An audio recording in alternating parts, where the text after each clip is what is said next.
Cruella is usually seen as a bad person in stories, but today we will learn about her real story. At start of movie, Cruella tells us about her life as a child.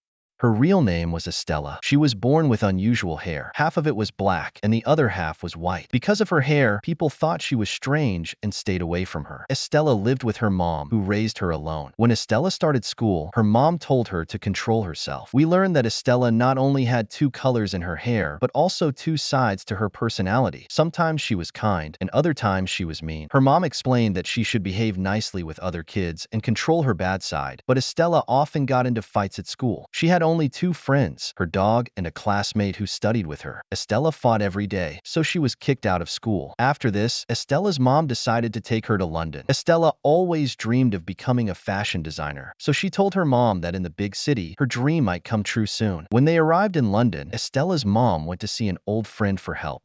They visited a large palace surrounded by the sea, sitting high above the ground. Estella's mom gave her a special locket and strictly told her to stay in the car, but Estella didn't listen. She got out of the car and saw a fashion show happening inside the big palace. Curious, she went inside, but three dogs started chasing her. Scared that they might bite her, she ran back outside. However, the dogs ended up attacking her mom, who was talking to a woman. Because of the attack, Estella's mom fell into a pit and died right away. Estella saw this happen and was heartbroken. She blamed herself for everything. In the panic, Estella ran away, and her locket, the one her mom gave her, fell to the ground. She kept blaming herself, thinking, if I had just listened and stayed in the car, my mom would still be alive. The dogs wouldn't have chased me or hurt her. These thoughts made Estella cry a lot. After Estella's mom died, she jumped into a garbage truck and ended up in London. There, she met two boys who, like Estella, also didn't have a place to live. Estella followed them to where they stayed. When the boys realized that Estella had nowhere to go, they let her stay with them. The first thing Estella did was dye her hair to look like the other girls. From then on, she always kept her hair dyed. Now, the story jumps ahead 10 years. Estella and the two boys have grown up and become skilled thieves. They weren't just any thieves. They were so good that nobody had been able to catch them. They mostly committed small crimes, like stealing money from people's pockets. Estella loved designing clothes, so she would make special outfits for herself and her two friends. She was very good at it because, as we know, she had loved fashion since she was a child. One day, Estella started thinking about how she wasn't living the life her mom wanted for her. She always dreamed of working at Liberty in London, where famous fashion designers worked. On her birthday, her friend surprised her by getting her a job at Liberty using his cleverness. But instead of becoming a fashion designer, Estella was given the job of a maid. She had to clean bathrooms and mop floors. Estella was tired of doing all the cleaning. Every time she saw her boss, she asked for a chance to show her fashion skills, but he never listened. One night, Estella was told to stay and clean the whole building. Feeling frustrated, she found a bottle of alcohol in her boss's room and started drinking. She got so drunk that she didn't realize what she was doing. In her drunken state, she wrote something on the window and decorated the mannequins however she wanted. The next morning, a crowd gathered at the store because Estella had fallen asleep after decorating everything. When her boss saw what she had done, he was furious and wanted to fire her. Just then, the most famous fashion designer in London, named Baroness, walked in. She was impressed by how Estella had decorated the display window and the mannequin. Baroness said that in all her years, she had never seen such a beautifully decorated display. She decided to hire Estella, realizing that Estella had a natural talent for fashion. The next day, Estella arrived at Baroness's office at 5 p.m. Baroness liked Estella's work so much that, within a few days, Estella became one of her most trusted workers. One day, Estella noticed that Baroness kept her jewelry in a special secret compartment. Everything was going well for Estella. She was very happy in her job and finally living her dream of being a fashion designer. One day, she saw a locket that Baroness was wearing. It was the same locket her mom had given her the night her mom died. Estella remembered dropping it when she ran away. When Estella asked Baroness about the locket, Baroness said it was hers, but claimed it had been stolen by a woman years ago. This made Estella very angry, as Baroness was calling her mom a thief. Estella decided she had to get her locket back. She went to her friends and told them everything. Together, they planned to steal the locket while Baroness was busy at a party. One of Estella's friends would handle the CCTV camera, while the other would go for the locker where the locket was kept. Estella decided to attend the party herself, where everyone else was dressed in black and white. But Estella stood out because she wore a stunning red gown, looking very beautiful. She wanted to grab everyone's attention, so she also wore a mask to keep Baroness from recognizing her. However, Estella was shocked to see that Baroness was wearing the locket around her neck. This meant the locket was not in the locker after all. Baroness hadn't recognized Estella because she had transformed into her other persona, Cruella, the tyrant her mother had warned her about. At the party, Baroness felt jealous of Estella. Everyone was paying attention to Estella instead of Baroness, who was the host. Baroness did not like this at all. At the party, one of Estella's friends brought a dish filled with rats and placed it in front of Baroness. This startled Baroness, causing her to scream and create chaos at the party. Taking advantage of the distraction, Estella quickly snatched the locket from Baroness's neck and threw it toward her dog. Baroness noticed the locket near the dog and whistled a special call. Suddenly, the same 3 dogs that had chased Estella before appeared. Estella remembered these were the same dogs that had attacked her mom. One of the dogs grabbed the locket from Estella's dog. In that moment, Estella realized that Baroness had been the one who had whistled for the dogs back then. She understood that Baroness was responsible for her mom's death. Estella returned to her friends and told them everything that had happened. Now, she was determined to take revenge on Baroness for her mother's death. Estella decided to fully embrace her bad and wild side, becoming Cruella, because being good hadn't helped her at all. As Cruella, she went to meet a childhood friend who had become a journalist. Estella had seen her at the party the night before, and her friend recognized her. Estella told her friend that she was planning something big. Later, Cruella revealed her plan to her friends. She had Baroness's dogs kidnapped and brought a well-known fashion designer to her home. Cruella had a bold and stormy idea in mind. While pretending to be the innocent Estella, she continued to go to her job at Baroness's office to keep an eye on her. Cruella also attended Baroness's fashion shows, sneaking in through different entrances. She captured the attention of all Baroness's fans, drawing the spotlight away from Baroness. Frustrated, Baroness considered taking Cruella to court. Baroness tried to find out where Cruella was by asking her friend, but she couldn't get any information. Meanwhile, Estella designed a stunning gown for the next event, using special shells ordered from South America. This gown was incredibly beautiful. Feeling threatened, Cruella decided to steal Estella's designs. Baroness had locked all her gowns in a massive safe. Estella went back to her house and told her friend that she could use the fur from the dogs she had kidnapped to make a fantastic coat. Finally, the day of the fashion show arrived. When Baroness opened the safe containing all the designer clothes, a swarm of flies flew out, spreading everywhere and creating chaos. It turned out that the shells Estella had used to create her gown were actually fly eggs as the flies filled the air. Everyone left Baroness's show in a panic. Meanwhile, Estella, in her Cruella form, continued with her own fashion show. It was at this moment that Baroness realized that Estella was actually Cruella. She also understood that Estella had killed her dogs to make a coat. After finishing her show, Estella returned home only to find that her friends were chained up by Baroness's men on her orders. They captured Estella and tied her up as well. Baroness then set fire to Estella's house and took her dogs away, making it seem like Estella had truly lost everything. The next morning, Estella woke up to find herself at Baroness's house. A special man brought tea for Estella and revealed the shocking truth. He returned her locket and told her that Baroness was her real mother. He explained that she was a psycho and a madwoman. When Estella was born, Baroness had ordered him to kill her, but he couldn't do it and instead gave her to a maid. He also mentioned that Estella's dad had transferred all his property to her before he died. Listening to this, Estella felt very sad and lost. Her first priority became freeing her friends, the ones she had lived with since childhood, who were locked up by Baroness on false murder charges. Determined, she made a plan with her friends to rescue them. As Baroness prepared for her party, Estella sent hand-stitched clothes to all the guests, and each outfit was identical. Meanwhile, Baroness discovered that Estella was still alive and was ready for her. The party was held in the same palace where Baroness had killed Estella's stepmother, who had come to ask for money to care for Estella. Baroness had arranged for her death instead. At the party, everyone wore the clothes Estella had sent, mistakenly thinking that Baroness had given them to them. To make it even harder for Baroness to identify her, the guests also wore wigs similar to Estella's hairstyle. Just then, Baroness's dogs began to run outside, and Estella stood outside, ready for her next move. Estella had the same whistle that Baroness once used to call her dogs. When she blew the whistle, the dogs came running out. Estella then revealed her entire story to Baroness. At first, Baroness was sad and hugged Estella, but suddenly, she pushed her down. However, all the guests saw this happen, including Estella's friends, who had come to help her. As a result, Baroness was caught by the police for killing her daughter. But Estella's life was not over yet. Her outfit included a parachute that opened just before she hit the ground, saving her life. Now, Estella embraced her identity as Cruella. With justice served for her mother, Estella found happiness and began living her life joyfully. And so, the story of this film comes to a close.